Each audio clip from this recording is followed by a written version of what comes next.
আর না উলিল আমরকে মানতে পেরেছে। আল্লাহু আকবার। যেমন ইন্নামা ওয়ালিকুল্লাহু ওয়া রাসূলুহু ওয়াল্লাযিনা আমানুল্লাযিনা ইউকিমুনাস সালাতা ওয়া ইউতুনাজ যাকাতা ওয়া হুম রাকিউন। আল্লাহ ওলি, রাসূল ওলি, আর ওই ব্যক্তি ওলি যে রুকুর হালাতে যাকাত দিয়েছে। এই লাস্টের ওলিকেও চিনতে পারেনি, এখানেও লাস্টে উলিল আমরকেও চিনতে পারেনি। বোঝা গিয়েছে? চিৎকার এই জন্য হয়, গলা থাক আর যাক আর ভেঙে যাক আর বাঁচি আর মরি, কিন্তু এই জন্য চিৎকার করি, সত্যকে না মানলে কষ্ট হয়, হককে না বুঝলে কষ্ট হয়। সত্যকে যখন কেউ মানবে না তার জন্য কষ্ট হয়, আর কষ্টে যখন আপনি কথা বলবেন তখনই কিন্তু আওয়াজ আপনার বসে যাবে। এটাই আপনি দেখবেন। তো আল্লাহ পরিষ্কার বলেছে যে ওহে ইমানদারগণ, তোমরা আল্লাহকে মেনে চলো। একদম মানে বাংলায় পরিষ্কার ভাবে বলে দিচ্ছে, আল্লাহকে মেনে চলো, তার রাসূলকে মেনে চলো, এবং তাহলে আমার সাথে আছেন, আতিউল্লাহ ওয়া আতিউর রাসূলা ওয়া উলিল আমরি মিনকুম। আল্লাহকে মেনে চলো, রাসূলকে মেনে চলো, উলিল আমরকে মেনে চলো। দেখেছেন আমাদের কলেমা লা ইলাহা ইল্লাল্লাহ মুহাম্মাদুর রাসূলুল্লাহ আলিয়ান ওয়ালিউল্লাহ কি জন্য? আলিয়ান ওয়ালিউল্লাহ কি জন্য? আল্লাহকে মেনে চলো, লা ইলাহা ইল্লাল্লাহ, রাসূলকে মেনে চলো, মুহাম্মাদুর রাসূলুল্লাহ, উলিল আমরকে মেনে চলো, আলিয়ান ওয়ালিউল্লাহ। সালাওয়াত আর মুহাম্মদ ওয়া আলি মুহাম্মদ।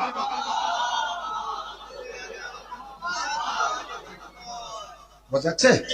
এই কোরআনের ক্লাস, কোরআনের আয়াত দিয়ে কিন্তু বোঝানো হচ্ছে। এই হচ্ছে কোরআনের ক্লাস। এই ক্লাসে সবাই বসতে পারবে না। এই ক্লাসে আসে ফেরেশতারা। কারা আসে? ফেরেশতারা আসে, হাজারো দলিল ও প্রমাণ আছে। সেই ক্লাসে সবাই বসতে পারবে না। এক ফেরেশতারা বসতে পারবে। আর কারা বসতে পারবে? আর কারা বসতে পারবে? শুধু ওই না, আরো একটু পরিষ্কার করে দিই। এক ব্যক্তি জিজ্ঞাসা করছে, মাওলা আল্লাহ এই যে উলুল আজম পয়গম্বর, আচ্ছা প্রথমে বলুন উলুল আজম পয়গম্বর কতজন? সে ব্যক্তি জিজ্ঞাসা করছে, মাওলা উলুল আজম পয়গম্বর 5 জন কেন? 10 জন হতে পারত। 1,24,000 নবী না? কত নবী? 1,24,000। তো বলছে মাওলা 1,24,000 নবী, তো উলুল আজম পয়গম্বর 10 জন হতে পারতো, 7 জন হতে পারতো, 6 জন হতে পারতো, 4 জন হতে পারতো, 5 জন কেন হলো? আল্লাহ 5 জনকে উলুল আজম পয়গম্বর কেন করেছে? সব থেকে বড় পয়গম্বর। মাওলা উত্তর দিচ্ছেন, এই জন্য আমার দাদি ফাতেমা জাহরার নাম নেবার কারো ক্ষমতা ছিল না, কারো অনুমতি নেই, কিন্তু শুধুমাত্র ওই 5 জনের অনুমতি ছিল ফাতেমা জাহরার নাম নিতে পারবে। উলুল আজম পয়গম্বর দেখবেন ফাতেমা জাহরার নাম নিতে পারবে। কত বড় ফজিলত আছে।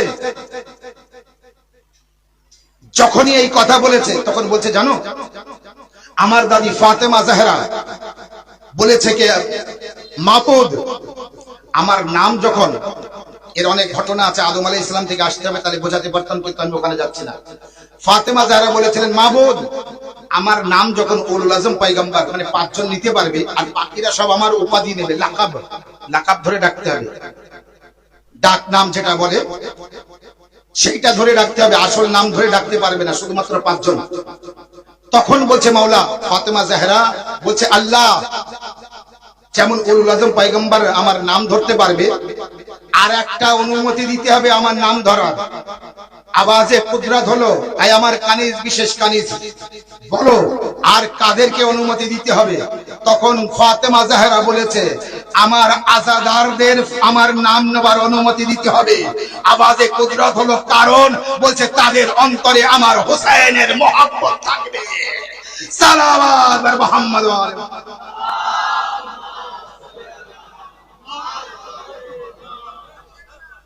আল্লাহ, বুঝেছেন আপনি কে? ফেরেশতা আসে আপনার পাশে বসে, আর আপনি ফেরেশতার পাশে বসে। আপনার সাথে না কারোর তুলনা হবে, আর না কারোর তুলনা হয়েছে, আর না কোনোদিন কেউ করতে এই হিম্মত কারণ নেই। কারণ আপনি ফাতেমা জাহরার নাম নিতে পারবেন। ফাতেমা জাহরা নিজেই বলেছে, আল্লাহ অনুমতি দেওয়া হোক, কারণ এরা আমার আজাদার, ওদের অন্তরে আমার হুসাইনের ভালোবাসা থাকে, এরা আমার হুসাইনের মহব্বতকারী, তাই আমার নাম নেবার অনুমতি দিতে হবে। আল্লাহ বলল, ঠিক আছে যাও, আমি তোমার শিয়া তোমার আজাদারদেরও তোমার নাম নেবার অনুমতি দিয়েছি। আপনি ভাববেন চিন্তা ভাবনা করবেন ফাতেমা কাকে বলে। তো আল্লাহ বলছে যে হে ঈমানদারগণ, তোমরা আল্লাহকে মেনে চলো, আল্লাহর রাসূলকে মেনে চলো, আর উলিল আমরকে মেনে চলো। উলিল আমর বোঝা বড় কঠিন, উলিল আমর জানা বড় কঠিন, উলিল আমর জানা বড় কঠিন। উলিল আমর কে? উলিল আমর কারা? মুসা নবী একবার, আচ্ছা আল্লাহ সব পছন্দ হয়, একটা শব্দ পছন্দ হয় না, সেটি কি? আমি। সালাওয়াত।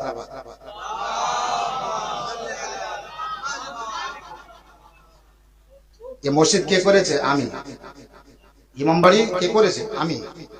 কারবালা কে করে দিয়েছে? আমি। এখানকার মাথা কে? আমি। এসব কার? কে করেছে? আমি। এসব কার? আমার। এই যে আমি শব্দ আল্লাহর, এই আমি শব্দ আল্লাহর পছন্দ হয়নি। প্রথম কোথা থেকে শুরু হলো? ইবলিস থেকে। ইবলিস বলেছিল আমি, আমি, আমি আগুনের তৈরি, আমি আগুনের তৈরি। আল্লাহ বলে তবে রে তোর আমি আমি দেখাচ্ছি। তো আমি পছন্দ না। মুসা নবী একবার বলে উঠলো, আল্লাহ আমি বড় জ্ঞানী। সর্বনাশ, আমি শিক্ষিত, আমার ইলম আছে, আমার জ্ঞান আছে, আমি জ্ঞানী।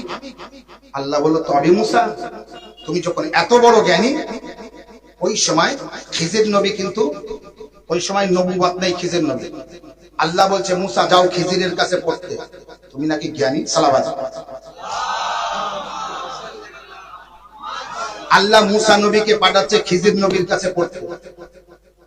আপনারও কষ্ট হবে যখন আপনি একটা শিক্ষিত ব্যক্তি আর এলাকার একদম যেমন তেমন একটা ছেলে, তার কাছে, এই আমার সামনে বসে আছে কয়েকজন মাস্টার, এই মাস্টারদের যদি বলা হয় যাও অমুক একটা ছোট্ট ছেলে, নাম ধরে অমুকের কাছে যাও, পড়তে যাও, বলুন তো কি অবস্থা হবে? আল্লাহ মুসাকে বলছে মুসা, যে শব্দ আমার পছন্দ না, আমি শব্দ আমার পছন্দ না, আর তোমার থেকে বেরিয়ে গিয়েছে আমি, যাও যাও খিজিরের কাছে পড়তে। খিজির নবীর কাছে গিয়েছে পড়তে। খিজির নবীর কাছে যখন গিয়েছে পড়তে, তো খিজির নবী বলছে আমার যে ইলম ও শিক্ষা আমি তোমাকে দেব, এতে তুমি সহ্য করতে পারবে না, এতে তোমার চাগানোর ক্ষমতা নেই, তুমি সহ্য করতে পারবে না। বলে না না আমি সহ্য করব। তো খিজির নবী তখন বলছে আমি তোমাকে পড়াবো ঠিকই, তো তার আগে তোমাকে আমি পরীক্ষা নেব। সালাওয়াত। কিছুদিন তোমাকে আমার সাথে থাকতে হবে, পরীক্ষা দিতে হবে, পাশ করবে, তারপরে চিন্তা ভাবনা। মুসা নবী বললেন আচ্ছা ঠিক আছে থাকবো। খিজির নবী বললেন, খিজির নবী শর্ত দিয়ে দিলেন আমার সাথে থাকবে, কিন্তু আমি যা করব তুমি টুকতে পারবে না। মানে কি বলে এটা? ভুল ধরতে পারবে না। আমি যা করব মেনে নিতে হবে, মানো না মানো চুপচাপ থাকতে হবে, তুমি ভুল ধরতে পারবে না। ঠিক।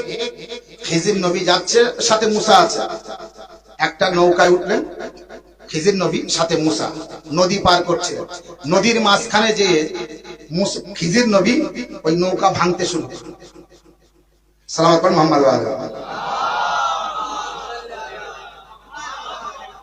খিজির নবী নৌকা ভাঙতে শুরু করলেন, সাথে সাথে মুসা বলে হে খিজির ইয়ে কি করছো? আরে আমরা ডুবে যাবো। বলেছে আমি বলেছিলাম না যেন ভুল ধরবে না। সালাওয়াত পড়ুন মুহাম্মদ ওয়া আলিহি। মনে নেই তোমার? ভুলে গিয়েছো? তুমি টুকছো আমার, তুমি ভুল ধরছো আমার, আমি বলেছিলাম তুমি ভুল ধরবে না। বলে আচ্ছা ঠিক আছে আর একবার সুযোগ দেওয়া। বলছে যাও তুমি চলে যাও, তোমার আমি শিক্ষা দিতে পারবো না। তখন বলছে আমার আর একবার সুযোগ দেওয়া। বলে আচ্ছা ঠিক আছে।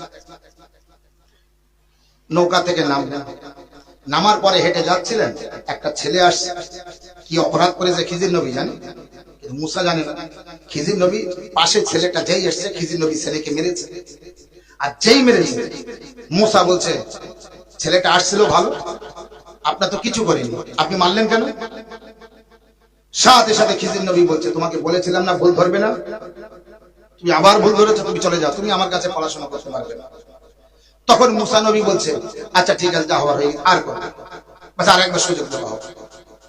যাচ্ছে মুসা নবী, খিজির নবীর পিছন পিছন। সামনে একটি দেওয়াল পড়ে গিয়েছে, বড় দেওয়াল। পড়ে আছে। খিজির নবী বললেন যে আমি এই দেওয়ালটা তুলে দিই, ঠিক করে দিই, মেরামত করে দিই। তো এবার লোকজন নিতে হবে, কাজ কাম করতে হবে, খরচ করতে হবে, তো দেওয়ালটা ঠিক করে দেবে।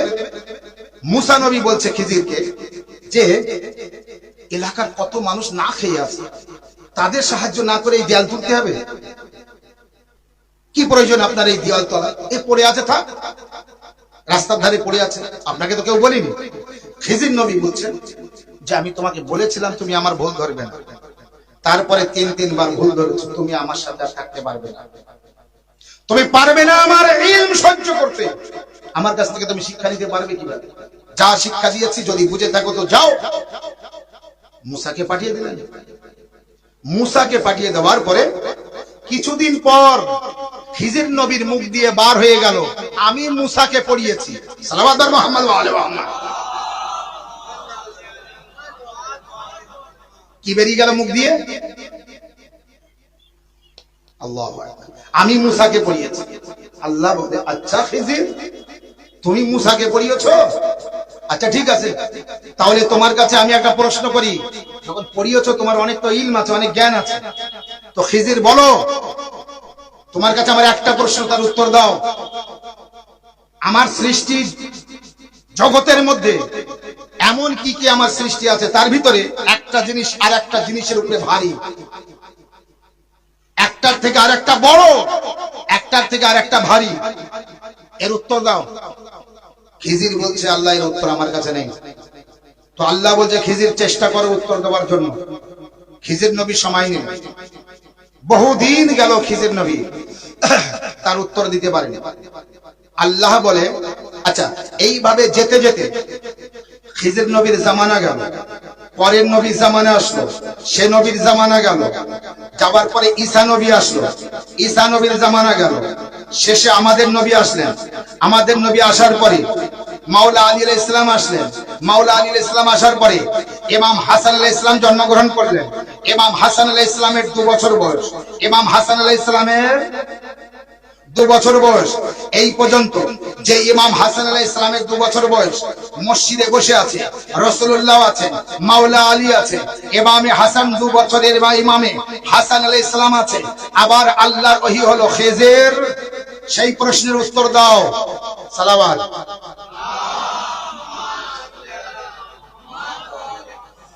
এতদিন তোমার সময় দিয়েছিলাম, সুযোগ দিয়েছিলাম, কিভাবে তুমি প্রশ্নের উত্তর বার করেছো জানি না, প্রশ্নের উত্তর দাও।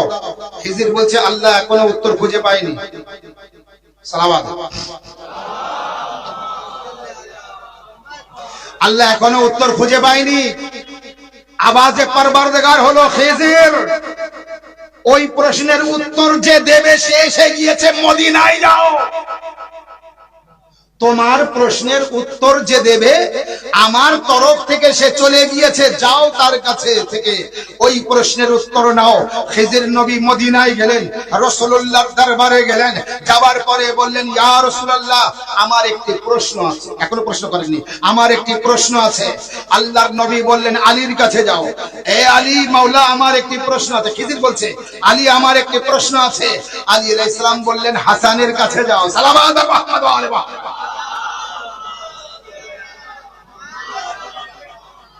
ইমাম হাসান আলাইহিস সালামের বয়স কত? 2 বছর। আমি বলেছি না, আল্লাহ কি বলেছে, আমাকে মানো, রাসূলকে মানো, আর মনে রাখবেন সেই জায়গায় আসবো। আমি এই জায়গা হারাই না। হ্যাঁ, খিজির যাও প্রশ্নের উত্তর নাও।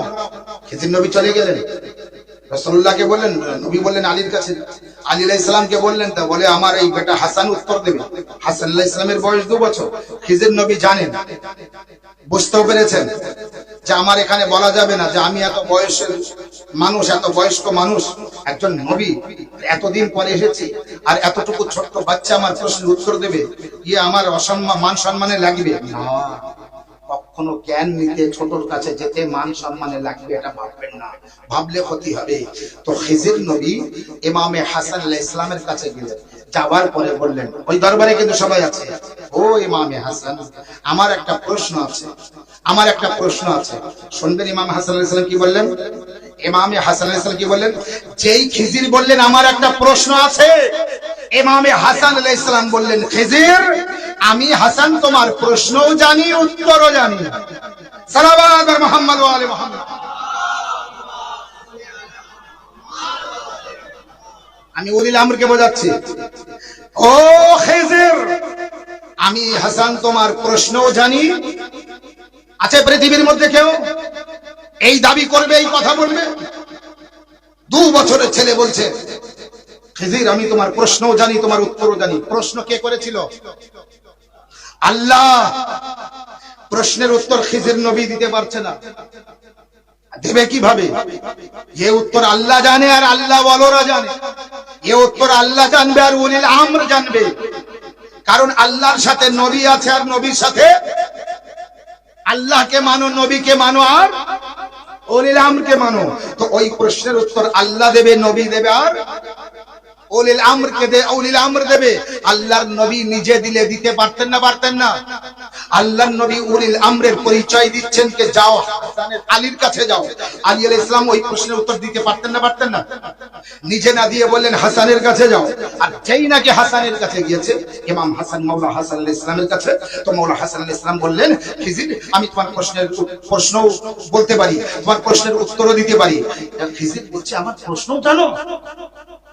ইমামে হাসান আলাইহিস সালাম বললেন হ্যাঁ, তোমার প্রশ্ন হচ্ছে এই আল্লাহর মখলুকাতের মধ্যে, আল্লাহ সৃষ্টির মধ্যে এমন কি আছে যে একটা জিনিসের থেকে আরেকটা ভারী, তার থেকে আরেকটা ভারী, তার থেকে আরেকটা ভারী, এমন কি এর থেকে ওটা বড়, তার থেকে ওটা বড়, ওর থেকে ওটা বড়, এমন কি আছে? বলে হ্যাঁ হাসান প্রশ্ন তো আমার এটাই।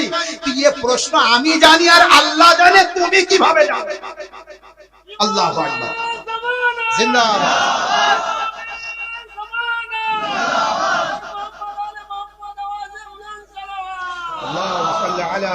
মুহাম্মদ ওয়া আলি মুহাম্মদ ওয়া আজ্জিল ফরজাহ। এই প্রশ্নের উত্তর, এই প্রশ্ন তো করেছিল আল্লাহ। তো আল্লাহ জানে আর আমি জানি, এই প্রশ্ন আর তো কেউ জানে না। তো হাসান তুমি কিভাবে জানো? তো ইমাম হাসান আলাইহিস সালাম বললেন কি আমি কিভাবে জানি এটা বিষয় না, উত্তরটা শুনে নাও, উত্তরটা শুনে নাও। উত্তর দিলেন ইমাম হাসান 2 বছর বয়সে। ইমাম হাসান আলাইহিস সালাম বললেন একটা জিনিস তার থেকে আরেকটা ভারী, তার থেকে আরেকটি বড়, তার থেকে ওটা বড়, এর থেকে এটা বড়, এই তোমার প্রশ্ন ছিল। বলে হ্যাঁ এটা কি কি আছে, এটা কি আছে? বলে আমি কোনোদিন উত্তর খুঁজে পাইনি। ইমাম হাসান আলাইহিস সালাম বললেন শক্ত জিনিস সবথেকে ভারী ও সবথেকে বড়, সবথেকে শক্ত জিনিস হলো লোহা, লোহার থেকে শক্ত জিনিস হলো আগুন, আগুনের থেকে শক্ত জিনিস হলো পানি। আবার নাম বিশ্লেষণ করে বলতে হবে, লোহা, লোহা শক্ত জিনিস, লোহার থেকে শক্ত হলো আগুন, যে আগুন লোহাকে গলিয়ে নরম করে দেয়। সালাওয়াত মুহাম্মদ ওয়া আলি মুহাম্মদ।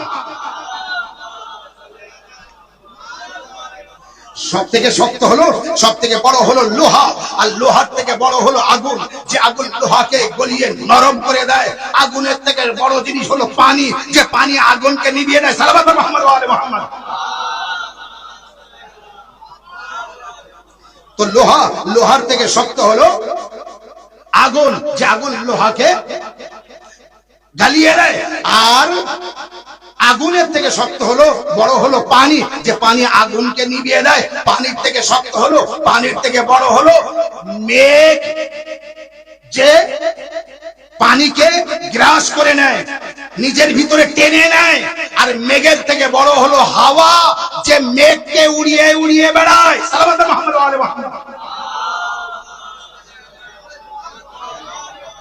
আর হাওয়ার থেকে বড় হলো মালাক, অর্থাৎ ফেরেশতা, যে ফেরেশতা হাওয়ার নির্দেশ দেয় আর হাওয়া এখান থেকে ওখানে, ওখান থেকে ওখানে যায়।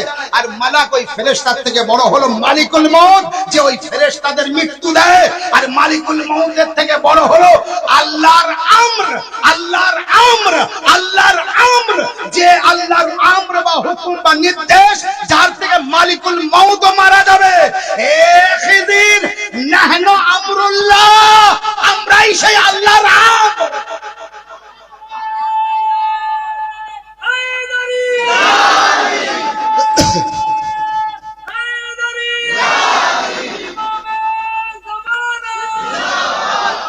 মাশাআল্লাহ।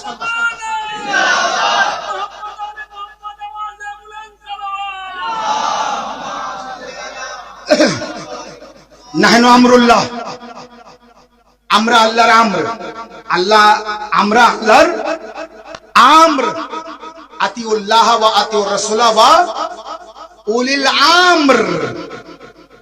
উলিল আমর আল্লাহর আমর, হুকুম, নির্দেশে মালিকুল মউত পর্যন্ত মারা যাবে, সবাই মারা যাবে। তো আল্লাহর যে আমর, আল্লাহর যে নির্দেশ, আল্লাহর যে হুকুম, আল্লাহর যে আমর, নাহনু আমরুল্লাহ, আমরাই সেই আল্লাহর আমর, অর্থাৎ উলিল আমর। সালাওয়াত মুহাম্মদ ওয়া আলি মুহাম্মদ। তো আতিউল্লাহ ওয়া আতিউর রাসূল ওয়া উলিল আমরি মিনকুম, আল্লাহকে মেনে চলো, আল্লাহ রাসূলকে মেনে চলো, আর উলিল আমরকে মেনে চলো। পৃথিবীর সমস্ত মানুষ কম বেশি আল্লাহ তার আল্লাহ রাসূলকে কম বেশি চিনেছে আর মানে, যতটা মানার মানে ভুল কতটা মানে বলতে, কিন্তু উলিল আমরকে না চিনতে পেরেছে না মানতে পেরেছে। উলিল আমরকে মানতে পারিনি। আরে উলিল আমর তো রাসূলুল্লাহ, উলিল আমর তো ফাতেমা জাহরা, উলিল আমর তো হাসানে মুজতবা, উলিল আমর তো হুসাইন শহীদে কারবালা, রাসূলুল্লাহ উলিল আমর, মাওলা আলী উলিল আমর, ফাতেমা জাহরা উলিল আমর, ইমাম হাসান উলিল আমর, ইমাম হুসাইন উলিল আমর, যাইনুল আবেদিন উলিল আমর, ইমাম মুহাম্মদ বাকির আলাইহিস সালাম উলিল আমর, ইমাম জাফর সাদিক আলাইহিস সালাম উলিল আমর, মুসা কাজিম আলাইহিস সালাম উলিল আমর, আলী রেজা আলাইহিস সালাম উলিল আমর, এবং মুসা কাজিম আলাইহিস সালাম উলিল আমর, আলী নকি আলাইহিস সালাম উলিল আমর, মুহাম্মদ তাকি আলাইহিস সালাম উলিল আমর, হাসান আসকারি আলাইহিস সালাম উলিল আমর, ইমাম মাহদি আলাইহিস সালাম উলিল আমর। কতজন উলিল আমর? 14 জন উলিল আমর, এর বাইরে কেউ নেই, এর বাইরে আর কেউ নেই। তাহলে আল্লাহ মানতে বলেছে, আল্লাহকে যার কথায় চলতে হবে, আল্লাহর কথায় আর নবীর কথায় আর উলিল আমরের কথায়, সেই উলিল আমরের কথাই শোনাই না মানুষ এক অপরকে, কিন্তু আমরা শুনছি, শোনাচ্ছি এবং শোনার ব্যবস্থা করছি। এই যে লাইভ চলছে, সেই উলিল আমরের ঘটনা, সেই উলিল আমরের জীবনী আমরা শোনানোর ব্যবস্থা করছি। এখন যদি আরো উলিল আমর এর পর থেকে যেটা আমার কাছে এই মুহূর্তে আছে, যা বলার জন্য এসেছিলাম, এখনো উলিল আমরকে প্রমাণ দিতে আরো যে কয়েকটি ঘটনা আমার কাছে আছে। এখন বলতে গেলে কম করে এখনো 1 ঘন্টা সময় লাগবে, কিন্তু না, 1 ঘন্টা হয়ে যাচ্ছে, এই যে 55 মিনিট হতে যায়, এই জন্য আমি এবার মুসাহিবে যাব। 50 মিনিট হয়ে গিয়েছে, মুসাহিবে যেতে হবে, কিন্তু ইনশাআল্লাহ চেষ্টা করব আগামী কাল যদি আবার অন্য আয়াত নিয়ে, কালকের মজলিস ছিল কিন্তু উলিল আমর এখনো কমপ্লিট হয়নি, এই জন্য আগামী কাল যদি সম্ভব হয় উলিল আমরের উপরে আবার আপনাদের সামনে আলোচনা করতে পারি। বাস এতটুকু, আল্লাহকে মানো, নবীকে মানো, আর উলিল আমরকে মানো। যারা উলিল আমরকে মেনেছে তারা মেনেছে, যারা মানেনি তারা মানেনি। আমাদের যাই হোক আমরা আল্লাহকে ছাড়তে পারবো না, আমাদের যাই হোক আমরা নবীকে ছাড়তে পারবো না, আমাদের যাই হোক আমরা উলিল আমরকে ছাড়তে পারবো না।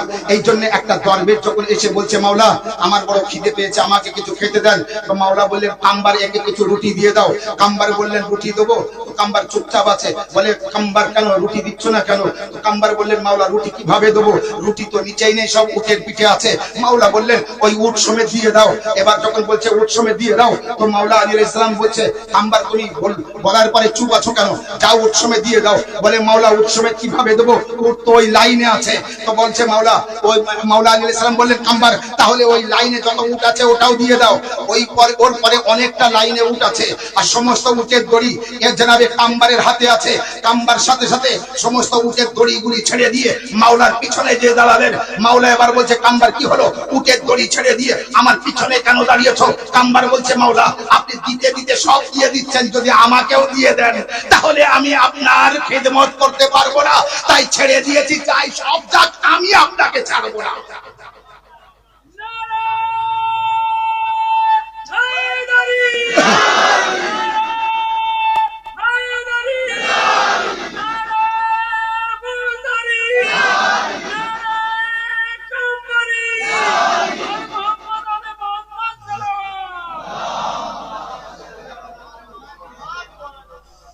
এই হচ্ছে উলিল আমর, যে চিনেছে সে দুনিয়ার সব ছাড়বে, কিন্তু উলিল আমরকে যারা কাম্বার সেটা বুঝিয়ে দিলেন। তাই আবার হঠাৎ করে আমি কাম্বারের এই ঘটনায় গিয়েছি। যখন যে ঘটনা আমি বলবো, কথা বলবো, তার প্রমাণ দেওয়ার জন্য আমার অনেক ঘটনা উদাহরণ আসবে, কিন্তু সব বলতে গেলে তো আমি সময় সাথে পারবো না, এই জন্য আবার বাকি সব ছেড়ে বাস কাম্বারে এটা বললাম। এই জন্য কাম্বার এত বড় মাওলার ভক্ত চাহনেওয়ালা, সব দড়িগুলো ছেড়ে দিয়ে পিছনে দিয়ে দাঁড়িয়ে গেছে। যে মাওলা আমি আপনাকে ছাড়তে পারবো না, আপনি তো এক্ষুনি সব দিতে দিতে সব দিয়ে দিচ্ছেন, এরপরে যদি বলেন কাম্বার তুমিও ওই সাথে চলে যাও। কারণ মাওলার থেকে বড় দানবীর পৃথিবীর মধ্যে আর কেউ আছে? মাওলা আলীর থেকে দানবীর পৃথিবীর মধ্যে আর কেউ নেই। যদি থাকতো সেও এরকম দানবীর হতো। হাতিম তাইয়ের ঘটনা আছে, বিরাট দানবীর ছিল হাতিম তাই, নাম শুনেছেন না? বিরাট দানবীর ছিল। তো আলী আলাইহিস সালামের কাছে জিজ্ঞাসা করে একজন বলেছে মাওলা, আবার ওই বেড়ে যাবে ঘটনা। হ্যাঁ, সালাওয়াত মুহাম্মদ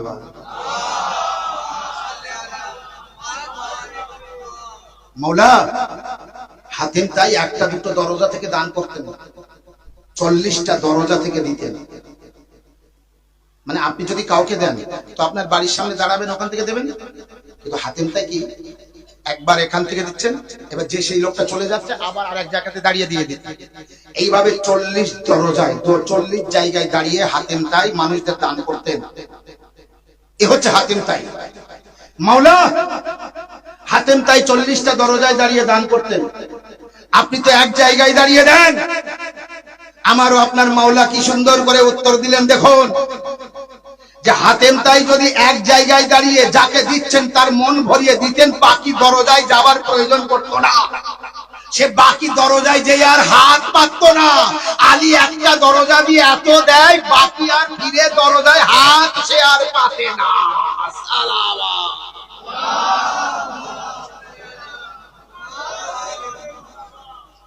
বাস মন ভরে গেল। এবার একটু মুসাহিবে যাওয়ার অনুমতি দেন। আল্লাহ আপনাদের ভালো রাখুক, সুস্থ রাখুক, সাদ ও আবাদ।